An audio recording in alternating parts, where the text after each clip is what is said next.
My name is Paul Mills. I've recently started up a tax consulting and education business, and I've been working with Padmores for the last 6 months. What I wanted to talk about today is some administration matters with the tax system. In Australia, we operate in a self-assessment system, so the administration of that system becomes really important. And for taxpayers operating in that system, you need to understand what can happen if you get it wrong.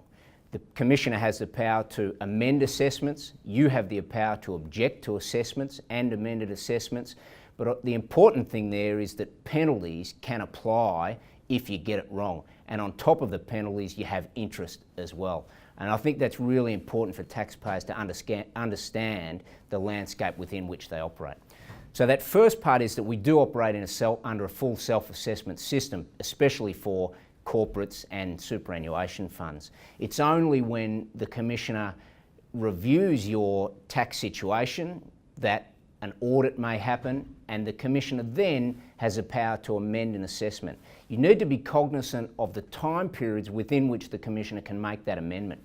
For small taxpayers, individuals and small businesses, the general time period is 2 years from the date of your assessment, or the time really of lodging your tax return or receiving your notice of assessment.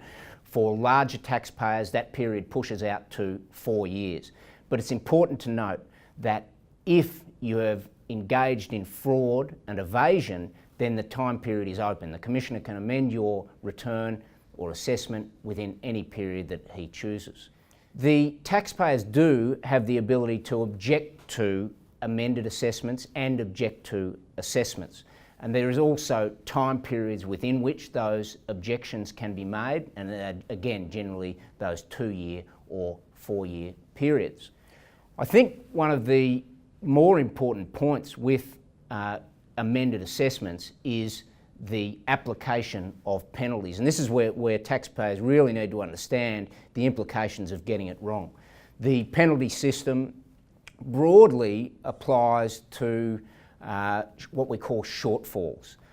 There's also a provision for schemes that result in shortfalls, but shortfalls generally are if your tax payable is lower than what it otherwise should have been. And the top level of shortfall is what we call intentional disregard. And with intentional disregard, the penalty would be as much as 75% of the shortfall in tax. When you add interest on top of that, you basically want to double your tax bill in very broad terms. So you need to be very careful with lodging your returns and getting them right.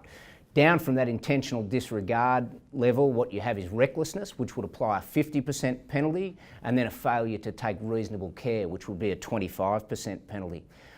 If you do have a reasonably arguable position in relation to your position, so if it's as likely correct as incorrect, then no penalties will apply. And that's why it's important to get appropriate advice on transactions and the tax implications of transactions, because you want to avoid those penalties if possible, and getting a reasonably arguable position in relation to that is important in that regard.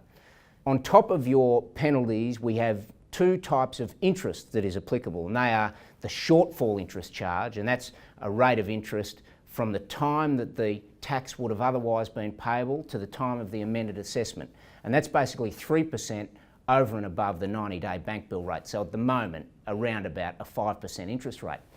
But on top of that, if you have outstanding tax payable from the time that it is due, you have general interest charge. And that's at 7% over and above the 90-day bank bill rate. So you'd be looking at a 9% interest rate. So that's why I say if you have a shortfall, you basically want to, from an estimate perspective, double your tax bill, because with penalties and interest, you could end up in real trouble, and with compounding interest, quite a significant bill. So the bottom line really is that we operate in a self-assessment system. The Commissioner has the power to review and amend your assessments, and also the ability to apply penalties and interest. And that is something you need to be very cognizant of when you're planning your taxes and lodging your tax returns.